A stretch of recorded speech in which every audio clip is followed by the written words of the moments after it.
마지막으로 총 비용과 구성 종목 비중의 차이로 약간의 수익률 차이는 있지만 이 또한 거의 차이가 없다. 이렇게 정리해 볼 수 있습니다. 결론적으로 제가 선택한 ETF는 바로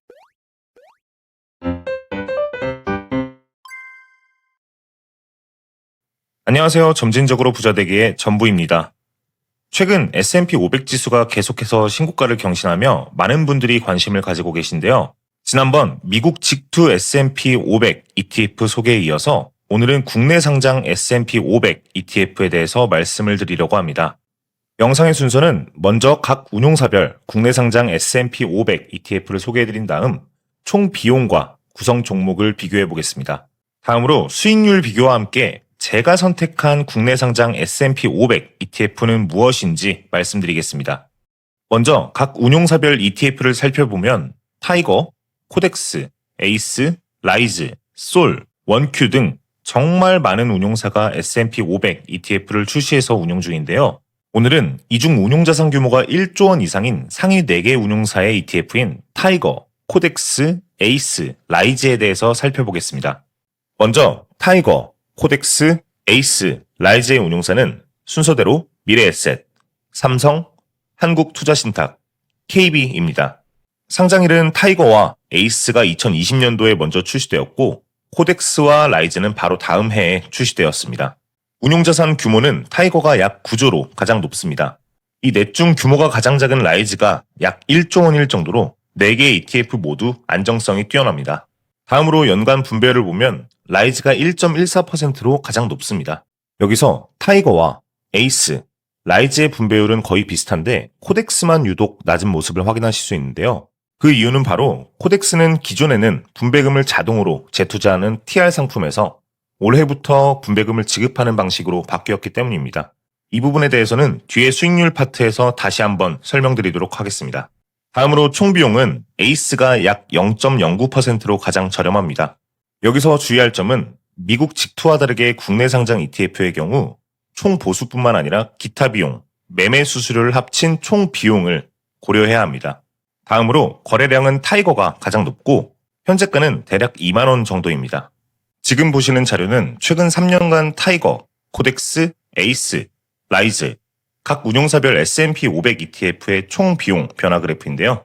S&P 500에 대한 사람들의 관심이 높아지고 그에 따라 운용사의 경쟁이 치열해지면서 총 비용은 꾸준히 낮아지고 있는 모습입니다. 자료의 첫 번째 구간에서는 에이스의 총 비용이 가장 낮고 라이즈의 총 비용이 가장 높지만 바로 다음 구간을 보시면 라이즈의 총 비용이 가장 낮습니다. 미국 직투와 다르게 총 비용이 총 보수, 기타 비용, 매매 중개 수수료 구조이기 때문에 총 비용은 매달 바뀝니다. 따라서 현재 각 운용사의 총 비용은 크게 차이가 나지 않고 매달 변하기 때문에 운용사를 선택함에 있어 중요한 고려 요소는 아니라고 생각합니다. 다음으로 구성 종목을 비교해 보겠습니다. 먼저 지금 보고 계신 자료는 S&P 500 지수의 섹터별 비중입니다. 다음으로는 타이거, 코덱스, 에이스, 라이즈의 S&P 500 ETF 섹터별 비중인데요. 자세히 보시면 각 운용사마다 섹터별 비중에 약간의 차이는 있습니다. 하지만 결국 각 ETF들은 모두 S&P 500 지수를 추종하기 때문에 거의 비슷한 모습을 확인하실 수 있습니다. 이번에는 가장 중요한 수익률에 대해 알아보겠습니다. 이 자료는 최근 3년간 각 운용사별 주가 기준 수익률 차트인데요. 타이거, 에이스, 라이즈는 마치 하나의 차트처럼 보일 정도로 수익률이 비슷한데요. 코덱스만 유독 수익률이 높아 보입니다. 그 이유는 바로 기존에는 분배금이 계좌로 들어오는 게 아니라 자동으로 재투자되는 TR 상품이었기 때문에 수익률이 훨씬 높아 보이는 것인데요. 올해부터는 TR 상품이 아닌 분기 배당 방식으로 변경되었습니다. 앞에서 설명드렸던 연간 분배율이 낮은 이유도 분배금을 지급한 지 얼마 안 되었기 때문입니다. 따라서 정확한 수익률 비교를 위해 타이거, 코덱스, 에이스, 라이즈 모두 분배금을 재투자했다고 가정한 뒤 1년과 3년 수익률을 비교해 보겠습니다. 총 비용과 구성 종목 비중에 따라서 약간의 차이는 발생하지만 각 ETF들의 수익률이 비슷한 것을 확인하실 수 있습니다. 다만 1년과 3년 수익률 모두 코덱스가 약간이나마 앞서고 있는 모습입니다. 자, 이제 지금까지 말씀드린 내용을 정리해 보겠습니다. 먼저 각 ETF는 모두 운용자산 규모나 거래량이 매우 높기 때문에 안정성과 유동성 측면에서 우수한 ETF들입니다. 다음으로 총 비용은 각 운용사들의 경쟁이 심화되면서 점차 하향 평준화되고 있고요.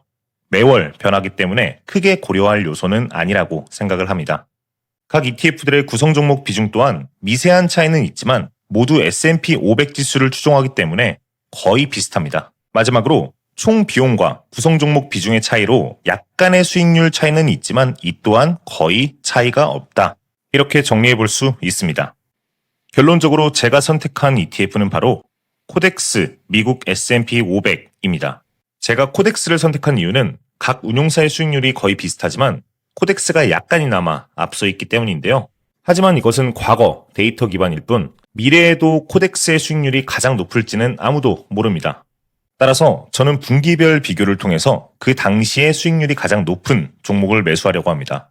하지만 저는 이런 비교와 분석을 개인적으로 좋아하기 때문에 할 뿐 수익률에 있어서 유의미한 차이가 없고 이 복잡함과 번거로움은 장기 투자의 가장 큰 적이라고 생각하기 때문에 여러분들께 이런 분기별 비교나 분석은 추천드리지 않습니다. 네, 지금까지 타이거, 코덱스, 에이스, 라이즈, 미국 S&P 500 ETF에 대해서 총 비용과 구성 종목, 그리고 수익률까지 비교해 본 뒤 제가 선택한 ETF는 무엇인지까지 말씀을 드렸는데요. 오늘의 결론은 이렇습니다. 타이거, 코덱스, 에이스, 라이즈, 미국 S&P 500 ETF 모두 안정성과 유동성이 뛰어나고 수익률 차이가 거의 없기 때문에 그냥 본인이 좋아하는 운용사의 ETF를 선택하시면 됩니다. 운용사를 선택하는 것보다 훨씬 더 중요한 것은 일단 시작하는 것과 장기 투자하는 것입니다. S&P 500에 장기 투자를 하시면서 개별주에 비해 지루하고 답답할 때도 있고 때로는 포모가 찾아올 때도 있겠지만 꾸준함은 반드시 이긴다는 확신을 가지고 투자하셨으면 좋겠습니다. 이번 영상은 여기까지고요. 조금이라도 도움이 되셨길 바라며 도움이 되셨다면 구독과 좋아요 부탁드리겠습니다. 점진적 성장을 통해 부자가 되는 그날까지 전부였습니다.